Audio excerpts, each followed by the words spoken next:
In Surah Al-Qiyamah, Allah Azza wa Jal swears by something very interesting. He says, النفس اللوامة. He says, وَلَا أُقْسِمُ بِالنَّفْسِ اللَّوَّامَةِ. That the soul or the self has this part of it which is blaming. Lawama comes from laum, which is to blame. Lawama, the one who often blames or continuously blames. And so there's a component of our soul or our self that is we could call it our voice of conscience, right? The one that feels good when good is done and feels bad when bad is done. The Prophet ﷺ was asked about bir, was asked about righteousness, wal itham, and about sin. And he said, istafti qalbak. He said, ask your heart. And he said, clarifying it, sin is something that sticks in the heart. You keep thinking about it. You don't feel comfortable with it, right? And this is for the vast majority of human beings, except for the few out there who are just completely gone and their fitrah is wrecked and they just are happy with sin. But for most of us, Allah subhanahu wa ta'ala has at least created the instinct or this sort of default position that we have where we feel internally when we did something good or we did something bad. We hurt somebody else's feelings. We said something, maybe we got angry, right? And you said something mean to somebody else. Most of us feel bad about it, right? That's the nafs al-lawwama. That's the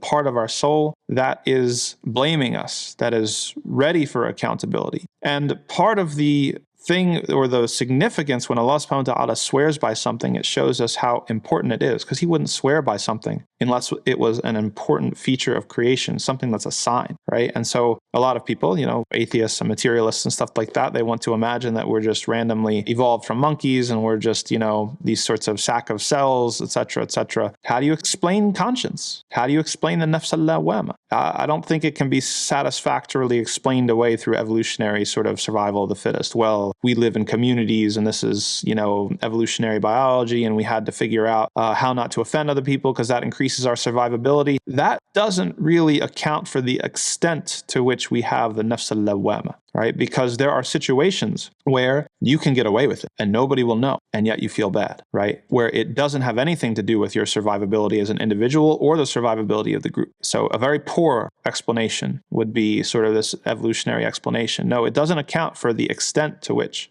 how many people have it and the degree of guilt that they feel when they do something bad. No. The actual and the much more convincing account is that we were created with these things. We were created with this moral culpability inside of us. We have an instinct for moral culpability. We have a moral sensitivity, and that's part of our makeup, and we're hardwired for it, which is a demonstration about what all this life is about. That this entire life is about proving whether you're a sincere person or not, whether you're going to be grateful or not, whether you are somebody who is moral and righteous or not.